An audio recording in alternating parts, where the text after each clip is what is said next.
Sveiki visi susirinkusieji, kam rūpi švietimas ir dar kam rūpi dirbtinis intelektas ir kaip mes čia gyvensime. Na, gal truputį pradėsime nuo tokios filosofinio pagalbo. Kalbu apie tai, kad iš tikrųjų visi mokyklose, ypatingai tiek mokiniai, tiek vyresni mokytojai, tiek galbūt ir jūs apie tai, nereikia demonizuoti arba sudievinti dirbtinio intelekto. Tai, kaip čia ir parašyta, tik instrumentas. Tai tik tais vienas iš tų įrankių, kuris atėjo ir kadangi mes gyvename tuo laikotarpiu, kai jis atėjo į mūsų gyvenimą, mums atrodo, jis nesuprantamas, kai kam baisu, tai demonas, tai kitiems atrodo, tai Dievas, jis viską padarys, viską pakeis, mums nieko nereikės daryti ir tikrai, bet mes turime išmokti gyventi šitame amžiuje. Ne viena jau buvo tokia revoliucija, neolito revoliucija, kai buvo atėjo. O jūs dar įsivaizduokite tokį dalyką, kas darėsi žmonių sąmonėje, kai atsirado raštas.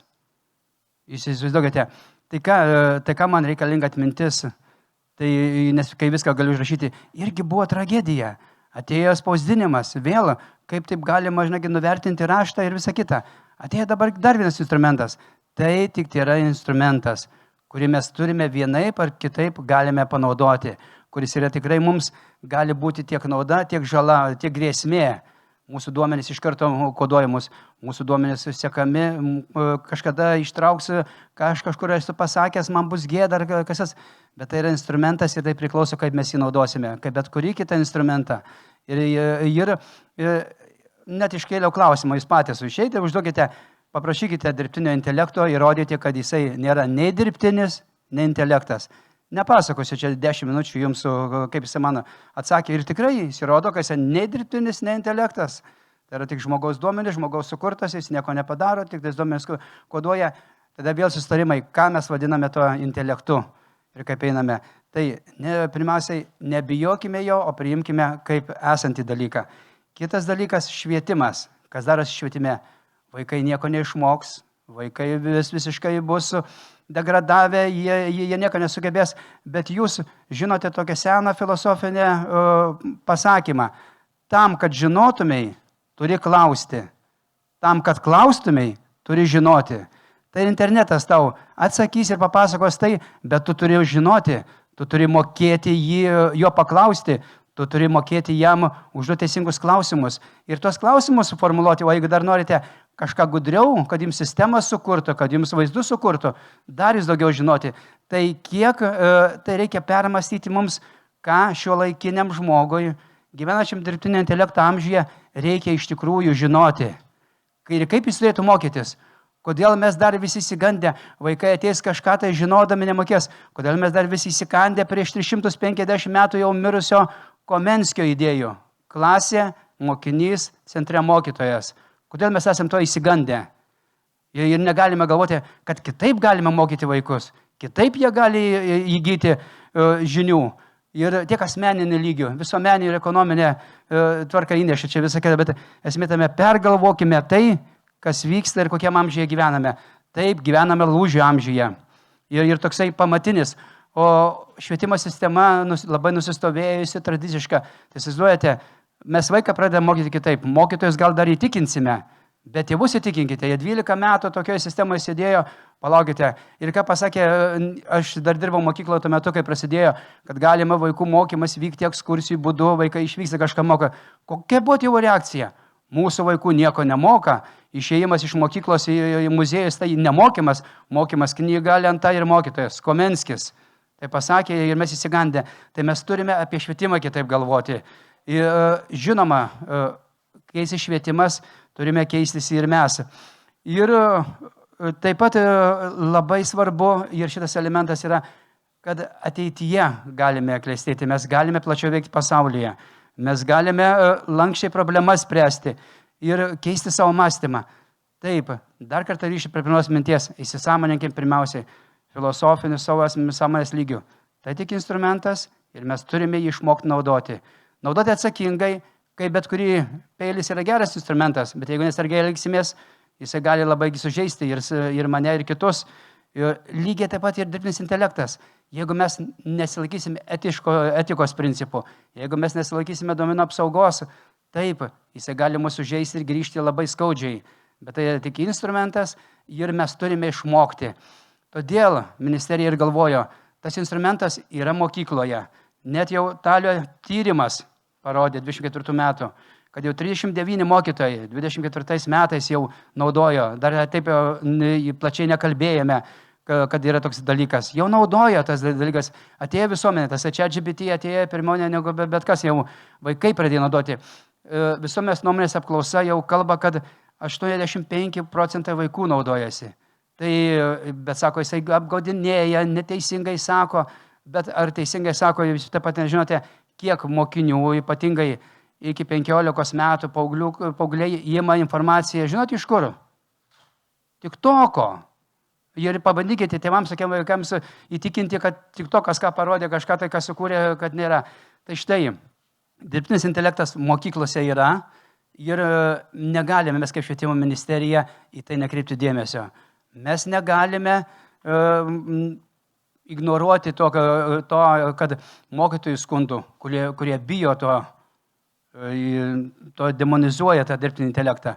Ir negalime nekreipti dėmesį į vaikus, kurie tik dirbtinį intelektą pasinaudoja ir galvoja. Taip, ne visada jo galima pasitikėti, nes jisai galbūt nėra toksai intelektas, kuris tik tais apdoroja jisai apdoroja tik informaciją ir mus pateikia, kas daugiausiai kalbama, didžiausia nuomonė, jis teisybės neieško, ne visada ieško teisybės. Galima užduoti, kas ieškoti ir toliau teisybės, tai mes ir kalbame. Todėl 39% jau mokytojai naudoja. Atkreipkite dėmesį, Lietuva šiandien nuskambėjo. Lietuva vos nedugne, pirmas pranešimas buvo, kad Lietuvos švietimas turi būti vienas pirmaujančių pasaulyje. Na, nesame, bet ABPO vidurkį yra lenkiame. Nereikia mums savęs plakti. Mūsų vaikai nieko neišmoksta, nieko nemoka. Dirbtinis intelektas pati didžiausia naujovė. ABPO vidurkį 2 pozicijom lenkia. Ir labai įdomu, ekonomikos inovacijų ministras, nežinau, gal irgi čia skaitėte, gal klausėte jo, pateikė, kiek naudojasi versle, lygiai taip pat yra naudoja versle tokioje pačioje pozicijoje. Per 2 pozicijas lenkia vidurkį. Atkreipsiu dėmesį dar į vieną dalyką. Kas labiausiai pažengia švietime Europoje, mūsų kaiminė? Estai, ar ne? 5 pozicijom žemiau. Estonija, matote? Kaimynai Latvijai dar žemiau. Jau mes atsilikome nuo estų ir visų kitų atsilikome. Ir dar šitą skaidrę verčia pagalvoti, ar tikrai, labai šitas dirbtinis intelektas irgi yra toksai jau dievas, vis gerintis. Pažiūrėkite, viena tik technologiškai išsivyščiusių šalių Japonija, kuri vietoje, matote, yra Prancūzija. Gal to šalės taip nevertina, jos gal atsargiau žiūri, ar draudžia. Tai ne vienareikšmiškai įrankis, naujas ir tas įrankis dar išbando ir šalis galvoja, kiek naudoti, kiek nenaudoti. Tai tokia būtų situacija, dėl ko pradėjome kurti dirbtinio intelekto gaires. Tai yra, kaip naudotis, kad tai suprasti žmonės, tai yra įrankis, jį pasiimama yra instrukcija naudotis taip ir taip, kas informatikai žino, kuriame algoritmus naudojimo, tai ir viskas tvarkoje. Pasižiūrėjome, gal pasikeitė situacija, 25 metų pavasarį padarėme tyrimą. Aišku, ten buvo 40 000, mes klausėme, norėjom klausyti 30 000, visus mokys, tai yra 50 000, norėjom klausyti visus, atsiliepė 8 000 gaila. Tai rezultatai tokie, mokytojai kaip dažnai naudojasi bent kartą per savaitę 43%, 17% kasdieną, matote jūs. Ir bent kartą per mėnesį, ar rečiau, nedėlė dalis. Mes jau naudojamės. Tai tokioje kontekste, kai būdavo, žinot, prasidėjo televizijoje visi šitie, gal ir radijai, klausimai, kas čia darosi, dirbtinis intelektas, kaip mes tą mokysime. Sakau, baikite, jau seniai visi naudojasi, o mes apsimetam, kad kažką tai norime kitaip daryti. Tada pažiūrėjome, ką naudojasi, kam mokytojai naudojasi. Tai žinoma, savo darbą palengvinti. Ir jūs matote ir prieš pamokas, pas pamokos ir po pamokų, tai yra jau mūsų tampa kasdienybė. Ir joje kalbama yra mokytėms ne naujiena tas dalykas. Patys naudojamės ir žiūrime, kad tikrai yra geras. Dar ko niekas nepaminėjo, nepakalbėjo apie tai, kad tai yra puikia priemonė mokytojams kelti kvalifikaciją. savo kompetencijas kelti. Nes dirbtinis intelektas labai paprastai greitai suranda iš įvairių, gali būti didžiausių tarptautinių konferencijų informaciją ir jums pateikia koncentruotai. Jeigu netikite, jeigu bent turite dirbtinio intelekto mokamą versiją, kuri paturbinta, tai jums duos nurodymą. Jeigu netikite, labai yra nurodymas, nueinate į tą puslapį, sakote, negalite pasitikėti. Jeigu jūs šiaip klausite apie kažką gyvenimą, tai galbūt ne. Bet jeigu klausite pagal dokumentą, jis pakankamai, gali suklysti ir jūs einate į nuorodą. Ar ten pamatote tiksliai, ar patvirtina, ar nepatvirtina, tada galite tikėti. Tai ir yra labai svarbu apie tai. Tai mokytojai naudojasi. Dabar galvojame apie mokyklose. Mokyklos mato irgi tą žino, kad ir mokytojai tą indikuoja, kad tikrai ateina vaikai naudojasi, mokytojai nori naudotis. Mokyklų vadovo paklausėme apie, ar mokyklai vadovai mano, kad reikėtų tvarkos, ar taip ir tai naudojasi, kaip išeina. Tai 86% matote, kad visi mokyklų vadovai tikrai kompetitingi, supranta šiuolaikinę situaciją ir jie nori tą. Ir problemas nurodė, kad nežino, kaip daryti, žinių galbūt neturi, nėra laiko įsigilinti. Tai mano būtų atsakymas paprastas.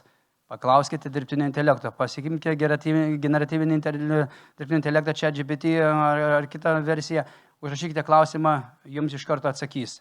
Netikite, sako, eikite pažiūrėti. Tai visą šitą galima padaryti, bet kodėl turėtų žmonės daryti, jeigu yra specialiai tie žmonės, kaip ministerija, agentūros, kurios tuo dirba, tai tegul jie pasistengia. Paklausėme apie dirbtinį intelektą mokyklai, ką vadovai mano. Ir matome tikrai, net jie surado 5 pozicijas, ką gali padėti. Tikrai tai yra pagalbinis instrumentas. Tai šitą, ką jie gali padidėti, ką padaro, aiškiai deklaruoja tai, kad čia yra instrumentas. Padėti vieną dalyką, padėti kitą. Nėra kažkas tokio, tai vienas instrumentas, kuris keičia mokyklą ir turėtų mokykla būti keičiama. Kalbant apie atsaukingų naudojimą mokyklose, apie ką mes iš jau sausio mėnesį dirbame ilgai, vėl nenorėjome paskubėti išeiti su kažkokiu tai nepabaigtų kūriniu, dirbame ilgai, sausio mėnesį išėjo dirbtinio intelekto naudojimo gairės. Jau čekas padėtas, matote, viskas tvarkoje. Ir tikrai dirbo didžiulė mokslininkų grupė, 24 žmonės, iš jų 7 mokslo daktarai, 2 profesoriai, savivaldybė atstovai, mokytojų atstovai, mokinių atstovai dirbo toje darbo grupėje, ekspertai iš įvairių organizacijų ir buvo prieita tas gairės tikrai gerai išdiskutuotos ir jos, manau, ir ekspertai sako, pakankamai solidžiai atrodo. Nedaugelis šalių Europoje turi tokias gairės pasiruošę, kad išeitų, dirba kitos šalis. Na, žinote, neieškojau duomenų prieš tą konferenciją, paklausiau savo draugo, čia GPT, kai jis pasakė, kad tai vienas geriausių galbūt gairių, bet nesijimu, netikrinau jo šaltinių, bet sako, kad estai tokių gairių neturi gerų, kaip mes, tai mes čia lenkėme. Tai čia tik tais vėl perduodu nuomonę savo draugo. Tai ir toliau kaltiname dažnai, kad mes yra švietimo ministerija, negalvoja apie, neskiria tam dėmesio visą tarkoj. O dėmesys iš mūsų suprantamas kaip teisės aktais yra ir pinigais, lėšomis. 5 milijonai skaitmeninių kompetencijų tobulinimui. Dar nedaug panaudota, matote, bet tikrai yra numatyta priemonės, kad būtų mokytojai apmokyti. Labai svarbu, kas iš to, kad duosime tą įrankį ir jis nemokės naudoti, tai dar susižeis po to. Tai kalbame apie tai, nėra priemonių ir yra organizacijų, kurie sako, Lietuva neina, nes kaip estai nesudarėme sutarties 4 milijonų, nekuriam organizacijų už milijoną dar su OpenAI, kodėl mes einame kitų kelių. Mes nuo dar COVID laikų buvo sutartis su Microsoftu, kuris teikia ir Teams platformas, ir ministerija pradėjo pirkti. Tai dabar Microsofto štai už 1,4 milijono nupirktos Copilot licenzijos visiems mokiniams 350 000, 20 000 mokytojų, kurie naudojasi.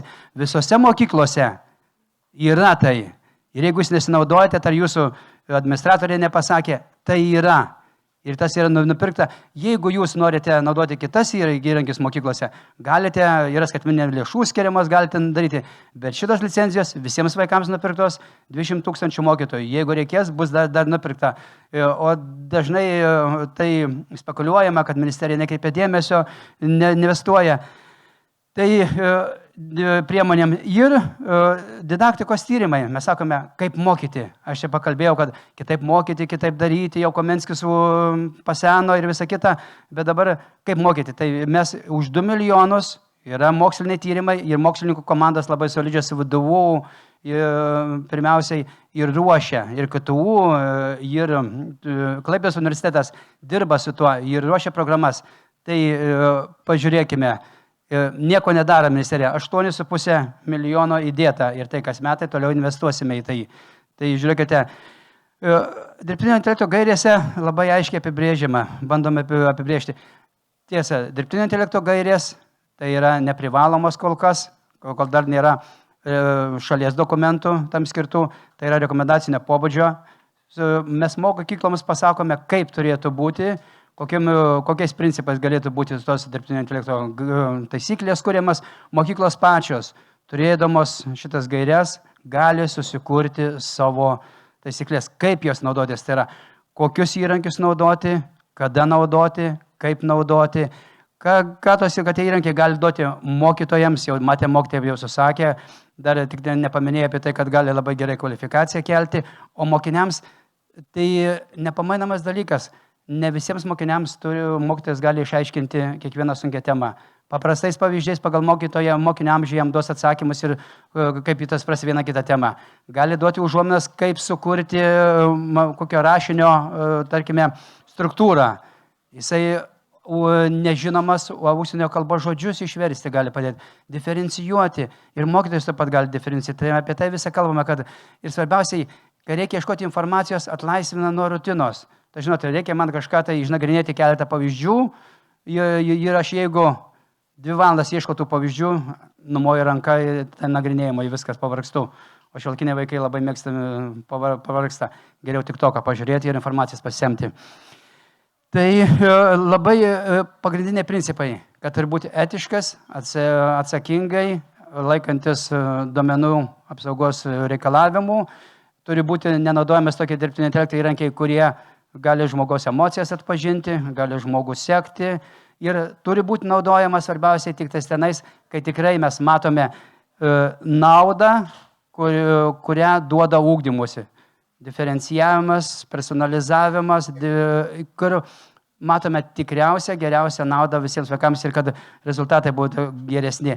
O kaip tą pasidaryti taisyklės, kaip pasirinkti įrankius, mes ten pateikėme 27 galimas įrankius, kuris galite pasiimti, taisyklės, kaip atsirinkti, kokie punktai yra, visą galima sučekinti. Ir tai galima padaryti to pačiu dirbtiniu intelektu. Jisai įvedame, sukurti taisyklės, NŠA yra dirbtinio intelekto varikliukas. Ten yra įkelta jau į tos gairės. Tik paprašykite, jis jums sukurs, jeigu netikite, peržiūrėkite patys tas gairės. Ar dirbtinis visą laiką intelektas sako tiesą? Jau gal 10 kartą sakau, ne visada jis sako tiesą. Jisai gali ir suklysti, nes jisai nėra toks jau intelektas, kaip mes suprantame, kuris kritiškai pats masto. Jis nemasto kritiškai, mes turime mąstyti kritiškai. Tai ir labai svarbu, ir kuo patikės mokinys, mokytojų ar dirbtiniu intelektu, yra labai svarbu. Ir kalbant apie visos švietimo paradigmos keitimą, mes turime galvoti, ką mes norime išmokyti, kokios kompetencijas. Ar tikrai tas įrankis naujas negeriau tų kompetencijų, ar mums tikrai reikia viską atsiminti. Na, jeigu norim patreniruoti atmintį, ateina mokinys į klasę, tegul išvardina visas Afrikos valstybės su sostinėm. Tvarkoj, kodėl negalite duoti tokius mokytus? Tai svarbiausia, nes apie ką kalbam, kad svarbiausia čia yra mokytojas. Jis nusprendžia, kada naudoti dirbtinį intelektą, kokį naudoti dirbtinį intelektą, kaip jį pažymėti ir kaip jis bus vertinamas. Tai yra susitarimo reikalas. Ir mes turime susitarti. Nesvarbu, kad galbūt aš jau atrodo pagal amžių, na, sakysime, nedaug, bet tikrai labai daug naudojosi. Ir dirbtinio intelekto nepaliktas mokyklos. Yra nuolat tobulinimas, konsultacijos nacionalinė švietimo agentūra ir kitais metais nacionalinė švietimo agentūra pasitikrins, kam naudojasi ir kam geriausiai. Na ir pabaigai, jau kur pradėjau apie save, kad mano pagrindinė mintis nėra tikslo drausti dirbtinį intelektą mokyklose. Turime jį atsakingai naudoti ir esu didelis šitos idėjos šalininkas, propaguotojas ir skelbėjas. Ačiū uždėmesi. Ačiū labai Jonai Petkevičiui.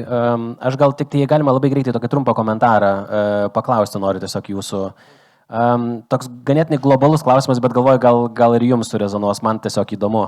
Kai galvojame apie šiandieninę geopolitiką, kai galvojame apie Europą ir Ameriką, ir Amerika turi inovuokime, po to reglamentuokime požiūrį.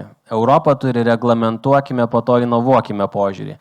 Dėl to mūsų technologinis pažangumas nėra toks, mes nesame tiek toli pažengę. Tai kaip Jūs manote, ar tas mūsų europinis kelias yra teisingas, ar bendrai tas reglamentavimas yra teisingas ir reikalingas, ar gal kažkuriuose vietose mes turime duoti daugiau laisvės? Labai įdomu Jūsų įžvalgos čia. Iš tikrųjų, jau gal 10 kartų paminėjau, kad tai yra instrumentas, įrankis. Tai todėl pirmiausiai pamokykim, kaip dirbti su tuo įrankiu ir tada duokime, kaip Europoje ir laikosi, kad mes išmokykime saugiai, etiškai naudotis, o tada duokime jam. Nors iš tikrųjų viduje kirba mintis atvirkščiai. Duokime, paskui pažiūrėsime, kaip amerikiečiai. Bet kaip švietimo politikas turiu pasakyti būtent šitą nuomonę, kad pirmiausia išmokykim, tada duokim naudotis. Super, ačiū labai. Ačiū dar kartelį.